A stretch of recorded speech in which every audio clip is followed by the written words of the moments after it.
Epístola do apóstolo Paulo aos Efésios, no seu capítulo 3, versos 18 e 19.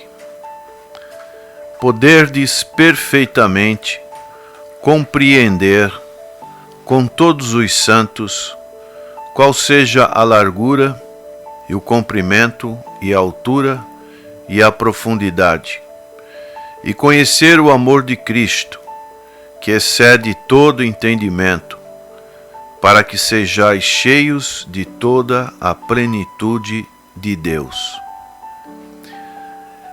Esses dois versos fazem parte da segunda oração que o apóstolo Paulo faz na Epístola aos Efésios.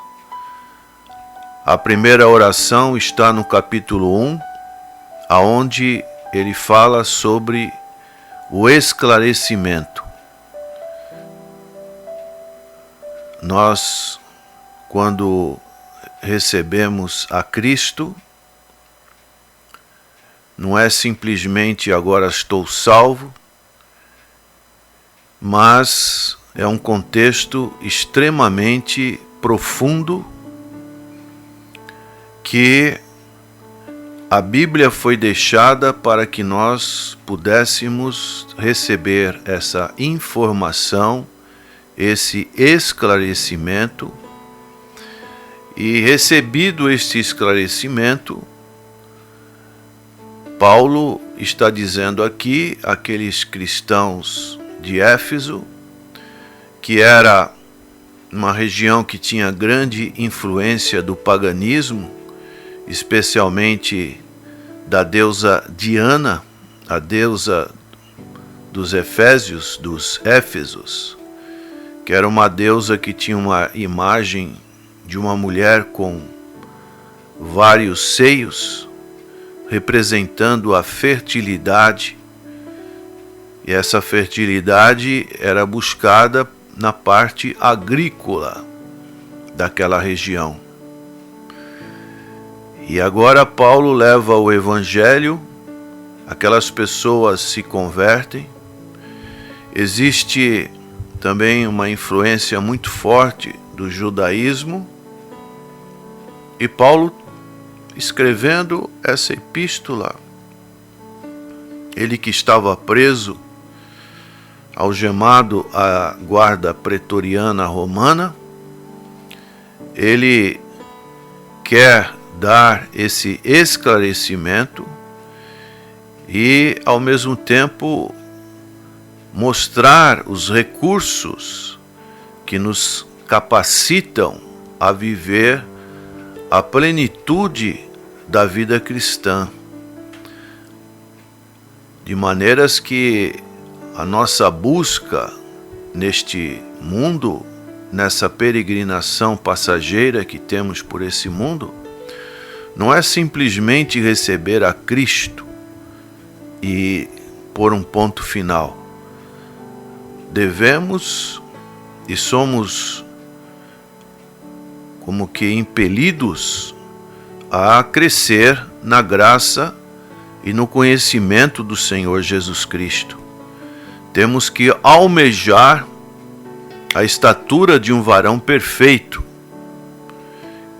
E o modelo não é nenhuma pessoa humana, mas é o próprio Senhor Jesus Cristo. O próprio apóstolo Paulo dizia: sede meus imitadores, como eu sou de Cristo. E nessa porção que acabamos de ler, faz parte de uma oração que o apóstolo Paulo faz, intercedendo em favor daqueles cristãos, para que eles sejam capacitados a vivenciar uma vida abundante, como Jesus disse em João capítulo 10, verso 10. Não podemos nos contentar com uma vida superficial.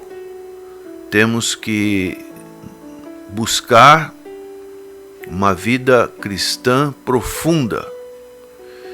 E Paulo aqui, quero destacar duas duas palavras que são importantes nesses dois versos lidos, 18 e 19, de Efésios 3. Compreender. E a outra palavra é plenitude. Então essa palavra compreender, ela vem do latim, que no original latim significa prehendere. Prehendere significa prender, segurar, dá a ideia de tomar algo para si. Compreender não significa apenas entender algo no plano mental. Podemos entender alguma coisa, alguma explicação, mas esse entendimento, essa compreensão, ela também precisa ser assimilada no entendimento no plano pessoal, isto é, na aplicação, na prática. Senão fica somente na teoria. Por isso que Jesus fala à igreja lá da Ásia, Apocalipse 2 e 3, quem tem ouvidos, ouça o que o Espírito diz às igrejas. Muitos ouvem, mas a prática não existe. Tiago também fala sobre isso. Não sejais somente ouvintes da palavra, mas sejais praticante. Podemos receber uma informação, mas não colocá-la em prática.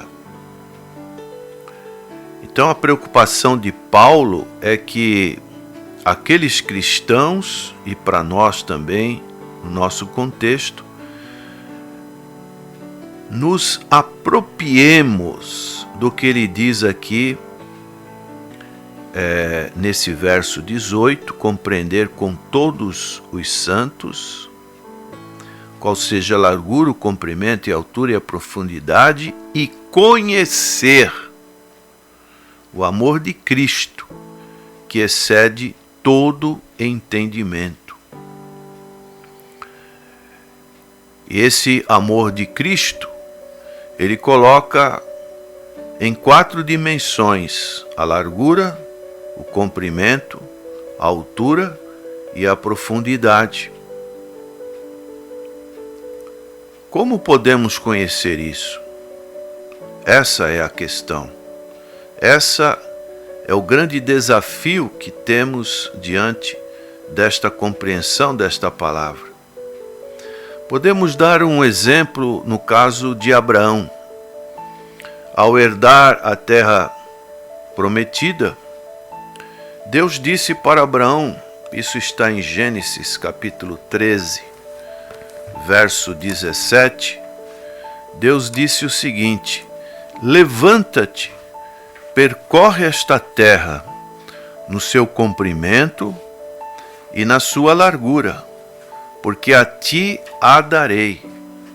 Existiam 2 dimensões, largura e comprimento.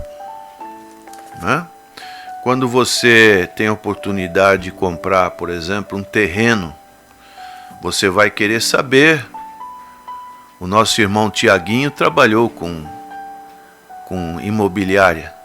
Você vai querer saber qual é a largura do terreno e o comprimento. Se o terreno, por exemplo, tem 7 de frente e 30 de comprimento, é um terreno que vai poder fazer alguma edificação, mas está limitada. Se o terreno tem 30 de frente, por exemplo, e 60 de comprimento, o investidor ele vai ter uma noção de que vai ter uma possibilidade maior. Então, neste exemplo que vemos de Abraão, Deus disse para ele percorrer na sua largura e no seu comprimento. Então, Abraão teve que dar um passo de fé para se apropriar-se de sua herança. E isso nós vemos na história do povo de Israel, que tardou um determinado tempo, mas o povo, ele tomou posse daquela terra. E por incrível que pareça, a profecia de Deus, ela se cumpre até nos dias de hoje, porque em 1948 o povo de Israel voltou para essa mesma terra e hoje ocupa essa terra. Agora, para aqueles crentes em Éfeso e para nós em nossos dias,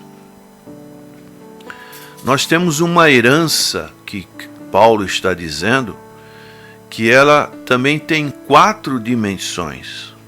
E essas 4 dimensões representam a imensidão do amor de Cristo. E Paulo utiliza a largura, o comprimento e a altura e a profundidade. Pergunto para você nesta manhã: qual é a largura do amor de Cristo? Dá para calcular?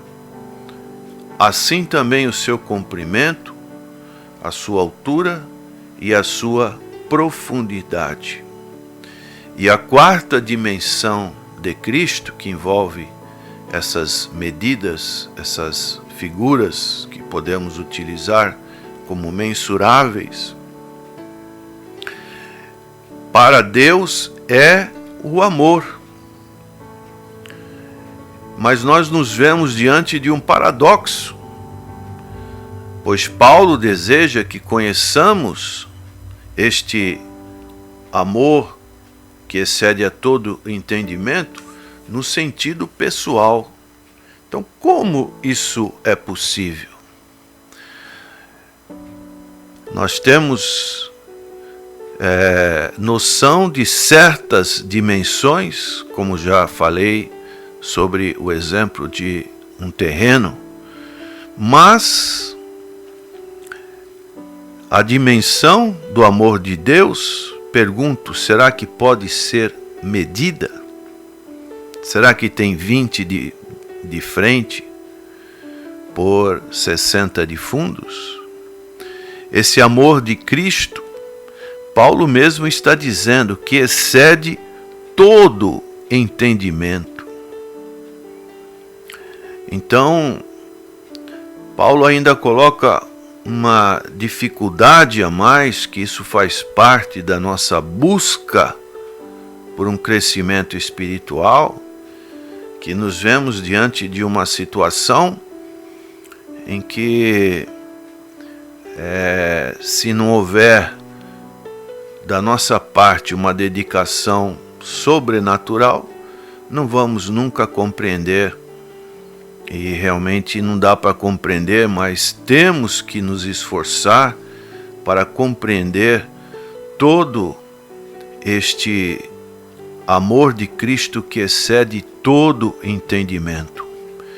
E Paulo, ele dá um entendimento que podemos dizer que é paralelo a essa imensidão do amor de Cristo que excede todo entendimento, com as riquezas insondáveis de Cristo. E isso nós podemos ver no verso 8 desse mesmo capítulo 3 de Efésios.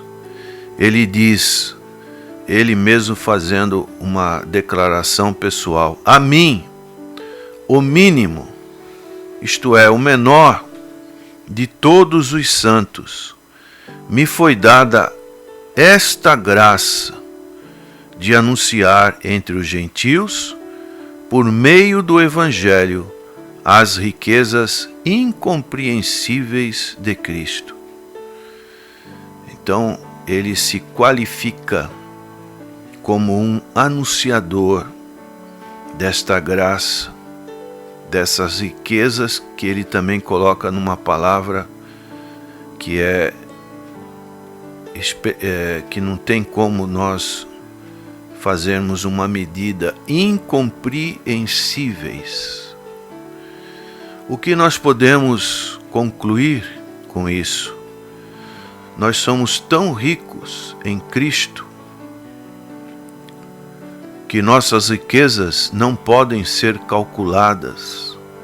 Nem você imagina o maior computador, numa era tecnológica como essa que nós vivemos, com um simples aparelho de smartphone já conseguimos tantas proezas em termos de armazenamento de dados e outras coisas mais.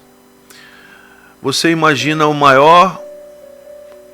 mais moderno computador com tantas capacidade de memória, não tem como calcular essas riquezas incompreensíveis e este amor que excede todo entendimento. Então, nenhum cristão precisa preocupar-se com os seus recursos espirituais, questionando se está à altura das exigências da vida.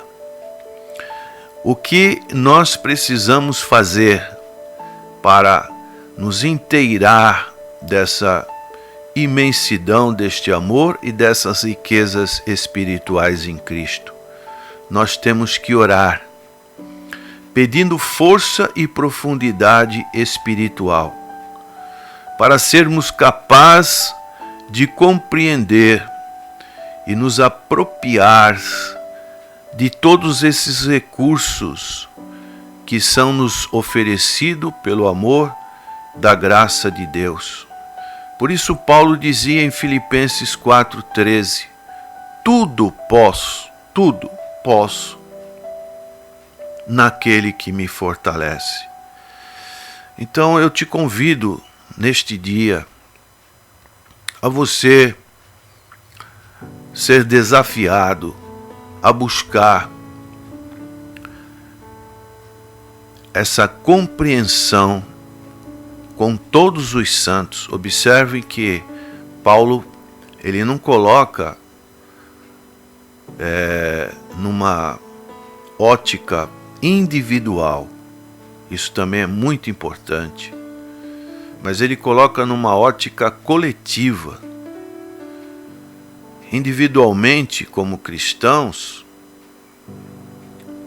nós podemos fazer muita coisa, mas nós temos que estarmos unidos ao corpo de Cristo. Por isso hoje, quando nós vemos um menosprezo em termos de frequência à casa do Senhor, isso é um perigo, porque as pessoas vão colocando obstáculos em sua própria vida, em sua comodidade, não se esforçam de estarem prestando um culto, que este culto não é de uma igreja, mas é um culto individual que cada um de nós comparecemos à casa do Senhor e cada um de nós vamos oferecer o nosso culto a Deus junto com outros irmãos que individualmente também estão oferecendo um culto a Deus. E isso é fundamental para a nossa vida cristã. Não deixando de congregar-nos, diz Hebreus capítulo 10, como é costume de alguns, antes estimulai-vos para que estejam sempre na casa do Senhor. Por isso que Paulo fala aqui, para essa compreensão vir,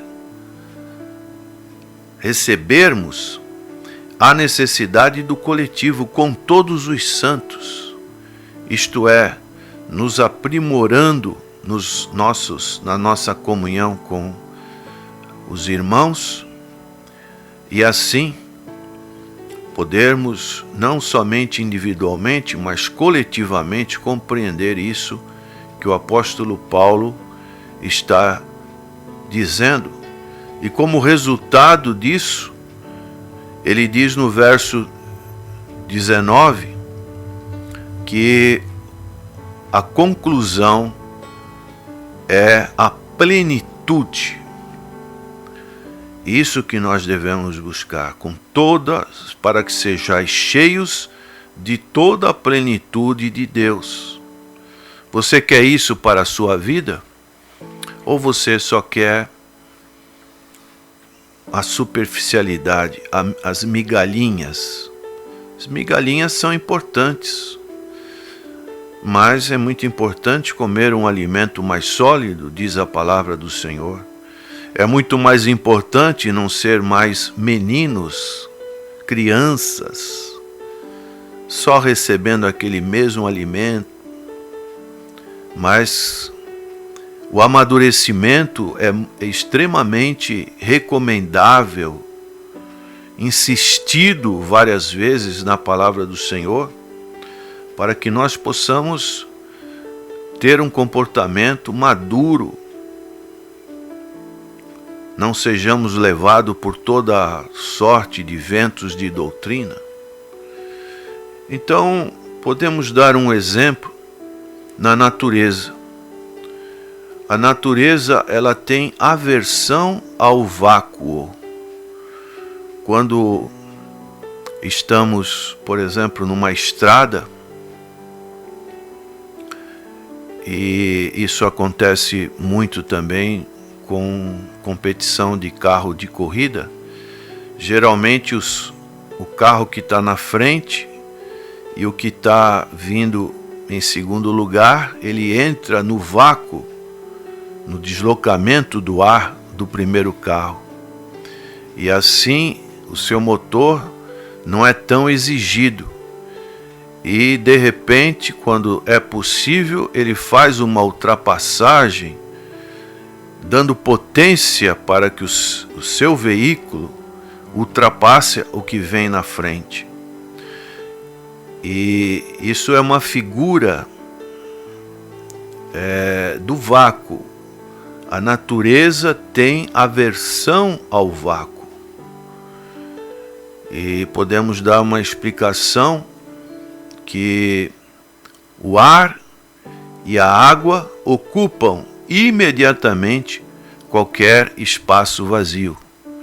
Quando nós temos uma catástrofe de um desabamento, por exemplo, e os bombeiros vão tentar retirar alguma pessoa daqueles escombros, nós vemos que às vezes passam 1, 2, 3 dias e às vezes ainda tem sinal de vida.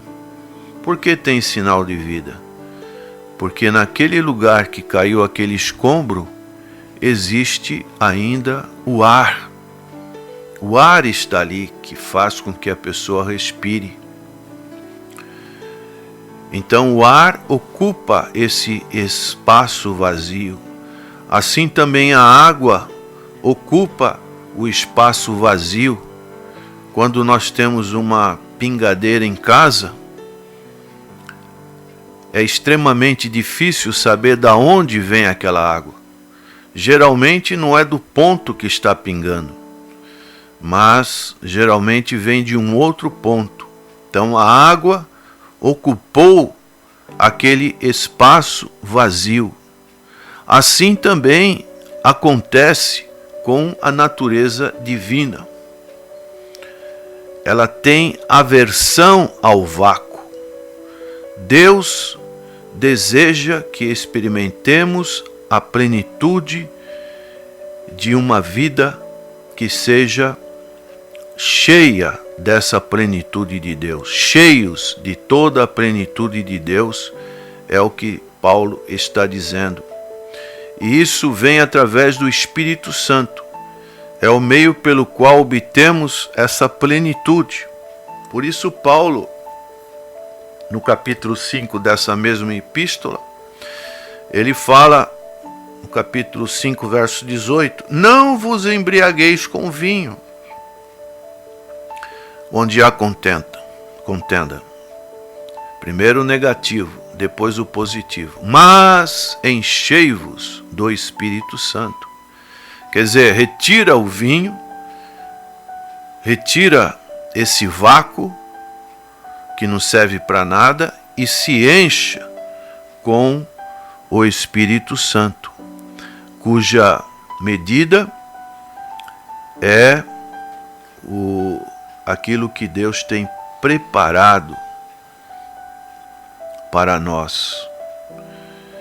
E nós podemos ler em Efésios capítulo 4, verso 11, Paulo diz assim: Ele mesmo deu uns para apóstolos, e outros para profetas, e outros para evangelistas, e outros para pastores e doutores, querendo o aperfeiçoamento dos santos, para a obra do ministério, para a edificação do corpo de Cristo. Então todos nós temos uma responsabilidade de nos aperfeiçoar na obra do ministério, na edificação do corpo de Cristo, que é a igreja. E aí ele diz: até que todos cheguemos à unidade da fé e ao conhecimento do Filho de Deus, a varão perfeito, à medida da estatura completa de Cristo. Então Cristo é o nosso parâmetro, não é qualquer pessoa. Qualquer pessoa pode nos incentivar, mas devemos sempre olhar para Cristo. Aí ele diz: para que não sejamos mais meninos inconstantes, levados em roda por todo o vento de doutrina, pelo engano dos homens, que com astúcia enganam fraudulosamente. Antes, seguindo a verdade em caridade, cresçamos em tudo naquele que é o cabeça, que é Cristo. Então é triste quando os cristãos usam medidas erradas. Paulo está dizendo que a medida correta dessa plenitude é o Senhor Jesus Cristo. Quando os cristãos usam medidas erradas em sua vida cristã, geralmente tomam medidas, parâmetros de outros cristãos, cristãos esses que são mais fracos, que nós conhecemos, e então gostamos de nos gloriar, que supomos que a nossa espiritualidade ela tem um grau maior do que aquele outro irmão. Jesus falou na parábola do fariseu e do publicano, quando os dois chegaram para orar. Jesus falou que o fariseu contou grandes vantagens e ele apontou para o publicano dizendo: eu também não sou como esse publicano. Quer dizer, ele se comparou ao outro. E geralmente nas igrejas as pessoas ficam fazendo comparação. Aquele pastor prega melhor que o outro, aquele irmão é mais ativo que o outro. Isso tudo cria uma falsa mensuração. Devemos nos mensurar em Cristo Jesus. O que o apóstolo Paulo está dizendo aqui é que o Senhor Jesus é a nossa medida, é a nossa régua, e que não podemos nem devemos nos gloriar de coisa nenhuma. Porque quando alcançamos a plenitude de Cristo, então teremos chegado ao limite. Em certo sentido, nós estamos sendo aperfeiçoados em Cristo Jesus. Paulo repete esse conceito em Colossenses capítulo 2, verso 9 e 10, quando ele diz: porque nele habita corporalmente toda a plenitude da divindade. Estais perfeito nele, que é a cabeça de todo principado e potestade. Então Cristo é o cabeça da igreja e nós estamos sendo aperfeiçoados. Significa que estar cheio até o limite. No que se refere à nossa posição, estamos completos nele, mas em termos práticos, desfrutaremos somente da graça que somos capazes de compreender, que isso vem pela fé. Por isso que a fé vem pelo ouvir a palavra do Senhor. Os recursos estão à nossa disposição. Tudo que é preciso fazer é procurar desfrutar dessa compreensão e dessa plenitude. Que Deus possa te dar o desejo de você conhecer cada vez mais esse amor de Cristo que excede todo entendimento, sabendo que no Evangelho do Senhor Jesus Cristo você tem recebido as riquezas incompreensíveis do Senhor Jesus Cristo. Então dê valor a essas riquezas, não menospreze essas riquezas. Não faça como Esaú, que por um prato de lentilha vendeu as suas riquezas espirituais. Dê valor a essas riquezas e que Deus te abençoe neste dia. Amém.